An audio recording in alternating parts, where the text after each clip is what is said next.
我告诉你别跟着我，你老跟着我干什么？别他妈跟着我了，我就跟着你，就跟着你，就跟着你。狗剩子，别睡了，今天的运动量完成了吗？你真是麻烦，运动，行了吧？看什么看？没见过美男子啊？切，一帮凡人。哎，不对呀，我走路的姿势好像跟不上我的气质了。我想想，我换种姿势，嘿嘿，就这样走。哎，嘿嘿嘿嘿。什么样的飞饼才算是好的飞饼？顾名思义，就是这样不停的把它扔出去，让它再飞回来，能顺利飞回来的叫飞饼。至于那天飞不回来的，随他去吧，不差了一个两个的。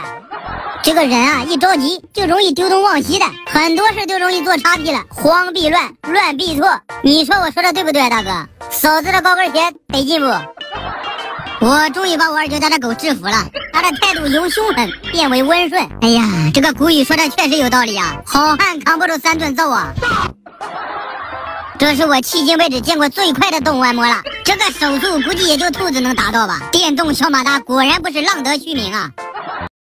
哟，大侄子在这儿呢，来，乖侄子，帮叔个小忙啊！叔刚才上厕所忘带纸了，你瞧叔这记性，这得亏碰到了你呀、这可比那个树叶种的舒服多了。好了，谢谢大侄子啊，早点回去吧，记得洗头啊。要不是我躲在角落里暗中观察还不知道呢，你这身手不得了啊，了不得啊，功夫老狗啊！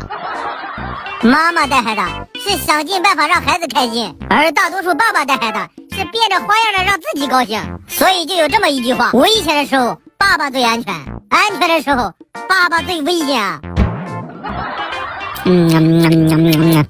不许看，不知道你什么身份啊？你不配！我太难了。小朋友啊，你这样跟你爸爸做斗争是没有丝毫胜算的。你还小，你不懂，你忽略了最重要的一点：只要他有手机，只要他的手机还有电，他就战无不胜。这烧香拜佛磕头的我见多了，但是大哥像你这样长跪不起的，我第一次见，难以想象，你这是碰到多大的难处啊！我等了一天了，这8点半终于更新了，先点个赞再说。哎，我儿子呢？我去，我刚才还在这儿呢，上哪去了？哎，哪儿去了？答应我做我女朋友好不好？切，你个备胎还想转正啊？哎，把小伙伴的快给我抢回来！好，行，反正我告诉你，备胎跑不快啊。要不要给我转正？你看着办啊。我算是琢磨透了，跟人沾边的事你是一点都不干啊。行，此处不留爷，自有留爷处。你我一刀两断，你不要跟着我啊！你不要跟着我了，你这个人怎么这手里拿着零食啊？老婆怀孕期间喜欢看叶问3，结果孩子刚一出生就打了一套咏春拳。哎呀，这胎教确实重要啊！孩子长大了对你哥哥好一点，爸爸妈妈平时很忙，没时间照顾你，你可是你哥哥一手带大的呀。这是你上班时候的样子，浑浑噩噩，迷迷糊糊，领导很生气的把你叫醒，然后你不对呀，书上不是说猫的反应速度是人的7倍吗？我看我养的这只大橘也不怎么样，完全被我玩弄于股掌之间。难道我养了只假猫啊？你天天拿个手机在这巴拉巴拉的，都是在看美女啊？我真是搞不懂了，这些美颜脸有什么好看的？你别上一个好看。这是我在驾校拍到的，听说这位女学员在倒库上面挂了4次啊！按理来说，她这么刻苦的练车，没理由不过啊。这挂档跟打方向都没有问题，这没理由啊。昨天我给了这只流浪狗一点吃的，想不到今天他把他2个兄弟都带过来了。虽然有点为难，但是我不好在他兄弟面前驳他面子，这个人情世故我懂，这面子必须给。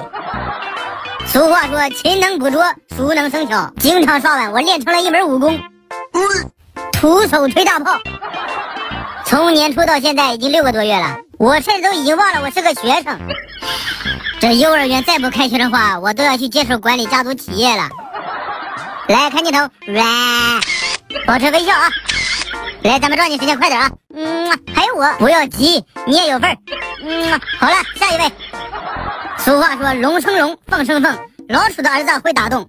兄弟，你这是定位没定好吗？你把洞都打到我墙上来了，你有没有考虑过后果啊？大哥，你真行啊！耳机戴上，这个世界都是你的，你是蹦嗨了。你能不能也给后面的孩子弄个耳机啊？别让孩子被迫蹦迪，好吗？2位小朋友先别走，二位贤弟先别走。我问一下你们，我没有笑话你们的意思啊，我没有笑话你们的意思啊。下面我给大家展示一下我独创的催眠术。你现在很困，你现在急需睡觉，再不睡觉毛两减半啊！哼，展示完毕，催眠成功。在这一刻，兄弟两人又走到了一起。这是在泡牛奶浴吗？你们这样做有考虑过父母的血压吗？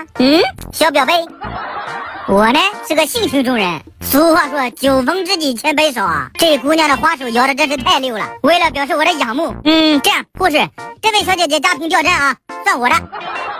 我去，大哥，你这儿子脾气真够大的呀，我看都快变身了。要么你现在狠揍，实在不行，再要一个吧。孩子们过来吃饭了，来喽来喽来喽！不对，有埋伏，埋伏什么埋伏？在哪儿呢？我看看，什么呢？谢谢啊，现在没了。我突然之间有点想笑，我也是。那来啊，一起笑啊！起！